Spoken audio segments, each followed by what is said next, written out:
Sometimes when you fix machines like this one, you might be given the opportunity to keep it. That's what happened with this one. The last time I saw this mower, I had to fix a running issue with it, but that was 2 years ago, so why is it back this time? Believe it or not, for the same reason. So today we're going to try and figure out what's wrong with it, fix it, and also talk about what can happen when you do absolutely nothing to maintain your mower.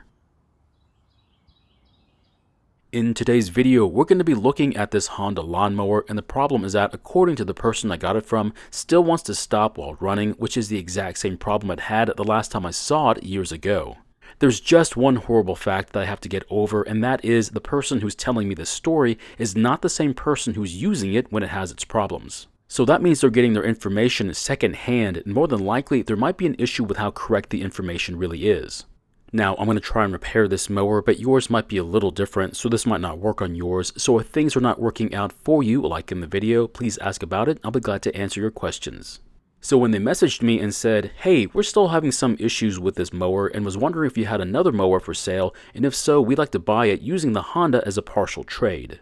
I of course gladly accepted their offer and sold them a very decent mower in exchange for this Honda. Now, the last time it was here with me, I soon realized what the biggest issue was with this mower, which was they would never ever do any maintenance to it. And what I mean by that is that they wouldn't even do the minimal maintenance, which to me is to at least check the oil level. So as you might have guessed it in the last video, when I checked the oil level, it was surprisingly full, but it was extremely dirty, which doesn't do it any favors as far as keeping it from wearing out too soon. Now, I do believe this is the same air filter that's been on here for the last few years, so this could be causing some running issues, and we might have to consider replacing it, but for right now, I'll just put it back on. Of course, the oil looks really bad, and it's what I would expect for 2-year-old oil to look like, so it would seem that I'm the only person doing the maintenance on it. So if you couldn't tell, this engine seems to have an oil leak, and that's pretty obvious by the reading we're getting from the dipstick. There's just one terrible issue, and that is the oil is coming from the valve cover, which, I hate to say it, shouldn't even be possible. The reason why it shouldn't be possible is because I did a very thorough job of cleaning it and sealing it the last time I took it off. Now, it's not leaking that bad, and considering that it's been doing this for the last 2 years and there's still some oil on the dipstick, I don't think it's causing our running issues. And for those of you who are curious, this is what the hydrostatic transmission is supposed to look like on the Honda. And if yours looks different from this one, then it's not the coveted $800 transmission, but I have to say, I think it's worth every penny. Now, since this mower has the blade clutch system on it, I'm also going to have to check the bearings in it to make sure they're not failing and causing the engine to have any running issues. Now, at this point, I'm going to try and start the engine and see just how it's running. Maybe then we'll get an idea as to why it's stopping while running.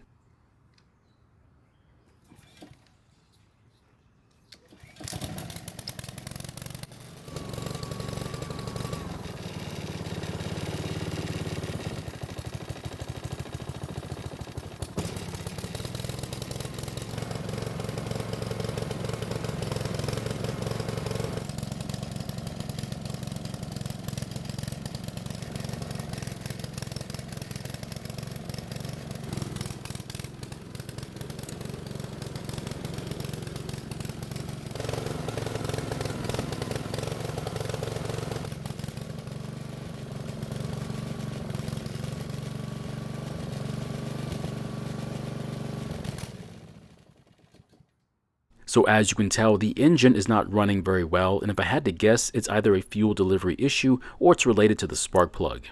Basically, I think there's too much fuel getting to the engine and the spark plug is not able to do its job well enough because it's getting fouled out with carbon. And why do I think it's doing that? Because that's what it was doing the last time I fixed it.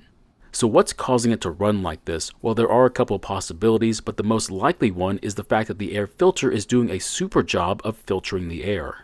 In fact, it's doing too good of a job, but what do I mean by that? Isn't that what it's supposed to be doing? Yes, you are correct, but I think the media in this filter is clogged with too much dirt. The issue is that it doesn't look bad enough to need replacing. Now, I've seen air filters covered in about an inch of dirt and grass clippings that didn't have this running issue, and I think it's because their media is still allowing enough air to get through it, but not on this one. Now, as you can see, this oil looks pretty bad only after 2 seasons. That's the reason why it's important to change it on a regular basis. And since there's no oil in the engine, now would be a good time to remove the valve cover and see why it's leaking, which it shouldn't be considering how much sealer I used the last time. In fact, after I got all the bolts out of the cover, you can see how difficult it is for me to free the cover from the engine. Of course, the area that I'm concerned about leaking is not the top part of the cover, but the bottom part. In fact, it was so difficult to remove the valve cover that I had to take off the top cover so that I could pry on the valve cover from the other side, that way I don't completely destroy just one corner of it. However, once loosened and free from the engine, you can see there was sealer all around it just like the day I put it on. I'm also going to remove the spark plug so I can see if it's fouled up with carbon, and if so, I'll then clean it.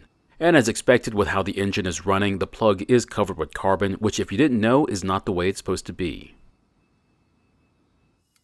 Now the method I like to use to clean spark plugs is to use a torch to burn off the extra carbon. Now there are other ways to clean it, but I will say this, some of the other ways could damage the spark plug, so it's up to you to decide which one is better, so choose wisely. Once I've turned the carbon to ash with my torch, I'll then brush it away. Now I'm not going to install it just yet, and that's because with it out of the engine, it'll be easier to turn it over to check the valve lash. Of course, that's the reason why I took off the valve cover in the first place the last time it was here. Also, I doubt it'll be out of tolerance in just 2 seasons of mowing, which it wasn't, but I can't pass up the opportunity. I want to do one more thing while it's in this condition, and that is to install my compression tester and find out just how worn out, if any, this engine might be.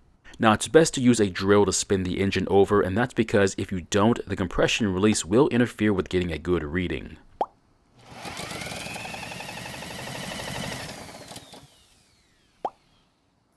Surprisingly, the reading we just got is a very healthy 170 psi, which is about the best you can expect for a mower that's had what I would call a hard life. You don't want to see a reading below 90 psi, and if you do, it just means the engine is extremely worn out. At this point, all we have to do is clean off all the old gasket maker on the engine, paying extra attention to the bottom part. Now the reason I say this is because any oil left here could get in the way of a good seal. And even though I had plenty of sealer on the cover, I think some of the oil that was dripping here from the engine got in the way of making a good seal. Now this is the hard part, which is cleaning off all the old sealer. Of course, I'm not going to show you me cleaning it all, but this took about 20 minutes to complete, while the engine side took less time since most of the gasket was on the cover. After cleaning it the best I could and also using a lot of brake cleaner, I think it's time to put it all back together. But for this one, I'm going to try something different. I got a lot of great alternatives for using sealer, and I'm going with this one, especially since I might need to take it off later on and I don't want to have to spend extra time cleaning it. Now I was really skeptical about using it, especially when I started to apply it, and the reason why was because it's not like anything I've ever used before, but it got a lot of great reviews and I'm confident that most of them weren't bots. I also put a bead along the bottom part of the engine, and this should help out a lot too. After that, I'll then replace the bolts and tighten them down. After getting the valve cover back onto the engine, I'll then replace the recoil, then we'll need to move on to checking the clutch blade system. I will say this, decades ago I used to have a Honda Harmony with the same system, and I really did like it. It ran great and it never gave me any problems, but I always knew that at some point the clutch system was going to fail. The more bells and whistles you have on a machine, the higher the chances that those features will fail in the future, so to prevent that, you need to check on them. So what exactly am I checking for on this system? Well, I'm checking to make sure that both bearings are working like they should, and if not, I'll have to replace them. While I was taking it apart, I did run into an issue, which was the upper bearing assembly wouldn't let go of the drive pulley. But I got around this by moving it away from the mowing deck and checked it by spinning it, which it seems to be working just fine. After checking the lower bearing, it turns out it was working just fine as well, which is great news, so I'm going to put everything back together. Now, if your bearings are not good, well, there should be a link at the top of the screen to a video where I show you how to replace them. The only tip I have is to be extremely careful when messing with this spring. It's not fun to deal with, so just watch out. Of course, while I had the blades off the machine, I did sharpen them. I also recently got a question about sharpening and balancing my blades, and to be honest, I never take off enough material to need to balance them. While I have the mower on the table, I do want to check and make sure that the complicated lever system for the choke and throttle control is working like it should. And come to find out, it does work, but there was a tiny misalignment, at least with one of the levers. It turns out it was skipping past the contact point, but I fixed it by pushing on the lever back into place. After that, it's just a matter of lubricating all the moving parts and cables. Once that was done, it seemed like it was working a whole lot better. Okay, there's one more thing I want to check, which is the gasoline in the fuel tank, but why? Well, first off, I don't know what kind of fuel they put into it. And secondly, I want to make sure that it doesn't have any water in it, because if it does, it could ruin parts of the fuel system, which of course I don't want to happen. So here's the fuel from the tank, and at first I thought it looked okay, but there is one weird thing that I don't like about it, which is how clear it looks.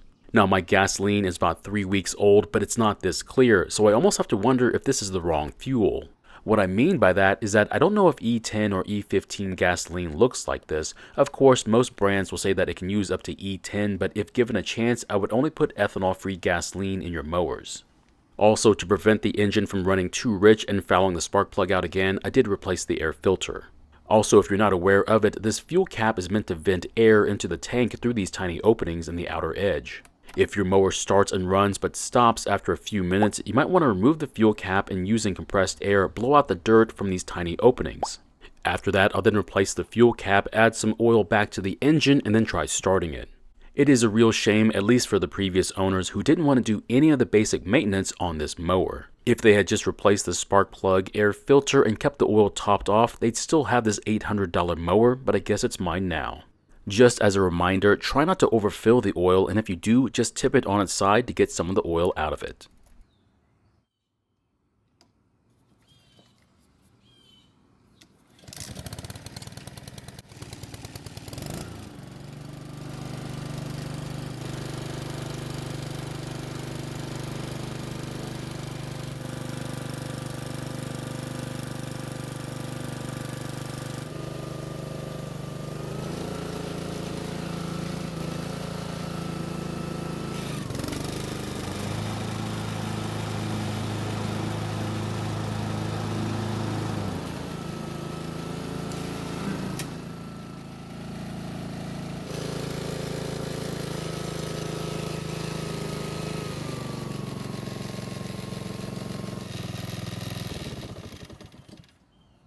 So it seems like it's running a whole lot better now, especially with a new air filter and a clean spark plug.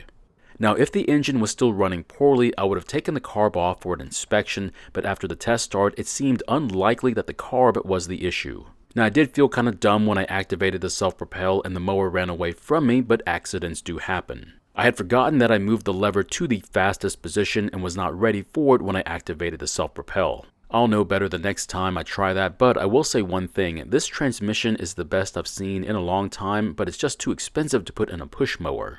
So what did we learn from this whole experience? Well, it turns out I should have replaced the air filter the last time I was here. I just had no idea it was as bad as it was. Now, if I had done that, it would have kept them from developing the same issue again, but then again, it's not that difficult to replace a spark plug or the air filter, so I don't completely blame myself either. So for me, that's the lesson I learned from this mower, but hopefully it'll give the previous owner the motivation to do some basic maintenance to their new mower. However, I really do doubt it. So my question is, after seeing how easy it was to fix this mower with the new air filter, was it enough to motivate you to do some of the easier maintenance items like changing the spark plug or the air filter? Thank you for watching. I really do appreciate your time here. Please feel free to ask me any questions about this project or about your own projects, and I hope to see you in the next video.